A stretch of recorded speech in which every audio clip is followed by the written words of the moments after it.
Hai teman-teman, selamat datang kembali di channel Fakta Random. Kalian pasti sudah sering dengar tentang rantai makanan kan?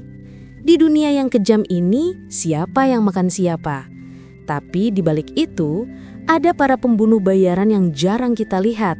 Operasinya stealth dan senjatanya itu loh alamiah banget. Nah, hari ini kita mau ngobrol tentang salah satu pembunuh paling efisien dan mematikan di kerajaan serangga. Bukan singa, bukan harimau, bukan juga cita, tapi si nimfa serangga pembunuh. Bayangkan ini, kita lagi nonton film thriller. Ada seorang agen rahasia yang harus menyusup ke markas musuh. Dia bergerak pelan, diam-diam, menyamar, menunggu saat yang tepat. Dan ketika targetnya lengah, selesai sudah. Mission accomplished. Nah, alam punya versinya sendiri dari agen rahasia ini, dan dia adalah nimfa dari serangga pembunuh.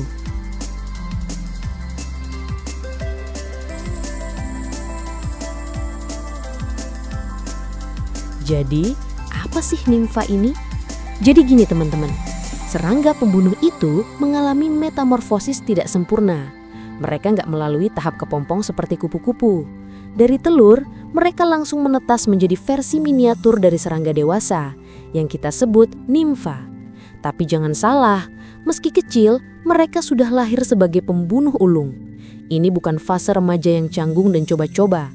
Ini adalah masa di mana mereka sudah harus berburu untuk bertahan hidup.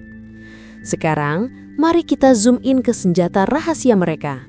Senjata utama mereka ada dua.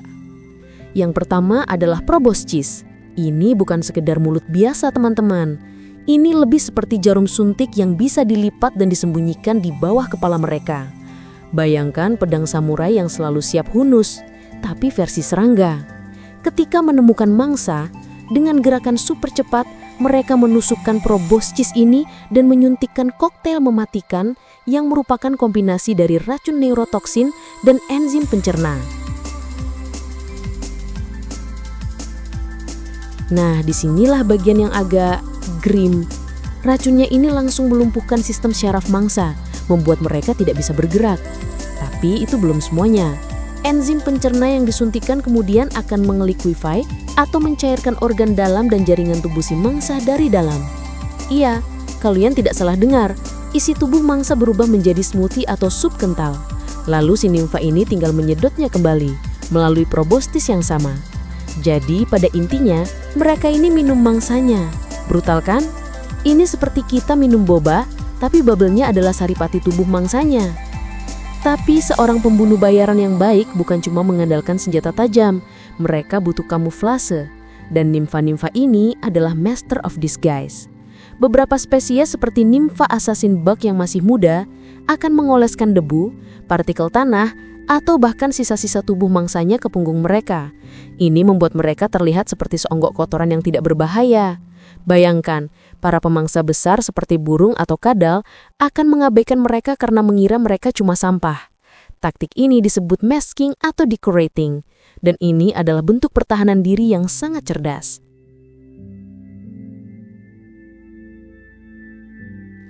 Lalu bagaimana cara mereka berburu? Kesabaran adalah kunci. Mereka bukan pelari cepat, bukan pula penerjang yang garang. Mereka adalah penunggu. Mereka akan duduk diam di atas daun atau batang tanaman, berbaur dengan sempurna dengan lingkungan, dan menunggu. Mereka bergantung pada unsur kejutan. Ketika seekor kutu daun, ulat atau serangga kecil lainnya tidak waspada dan melintas terlalu dekat, dor! Proboscis yang mematikan itu sudah menghunjam. Serangannya kilat, presisi, dan hampir selalu berakibat fatal bagi si mangsa. Jadi, kenapa kita harus peduli dengan makhluk-makhluk kecil dan kejam ini? Ternyata, di dunia pertanian mereka adalah sahabat para petani loh. Bayangkan, nimfa-nimfa ini adalah pasukan khusus yang dikerahkan untuk membasmi hama seperti ulat, kutu daun, dan warang yang bisa merusak tanaman. Mereka bekerja 24/7 tanpa bayaran, mengurangi ketergantungan kita pada pestisida kimia. Mereka adalah agen pengendali hayati yang sangat efektif. Jadi, meski cara makannya agak mengerikan, peran mereka dalam ekosistem sangatlah vital. Jadi, begitulah teman-teman. Dunia nimfa serangga pembunuh adalah dunia yang penuh dengan taktik, penyamaran, dan efisiensi mematikan. Mereka adalah bukti bahwa di alam, ukuran bukanlah segalanya. Dengan senjata biologis yang canggih dan strategi berburu yang sabar, mereka menduduki puncak rantai makanan di mikrokosmos mereka. Jadi lain kali kalian jalan-jalan di kebun, ingatlah bahwa di balik daun yang tampak tenang, bisa jadi ada seorang pembunuh bayaran mini yang sedang mengintai, menunggu momennya untuk melakukan serangan berikutnya. Nah, kira-kira serangga apa lagi yang punya kemampuan unik dan mematikan yang pengen kalian tahu? Tulis di kolom komentar ya. Sampai jumpa di video berikutnya.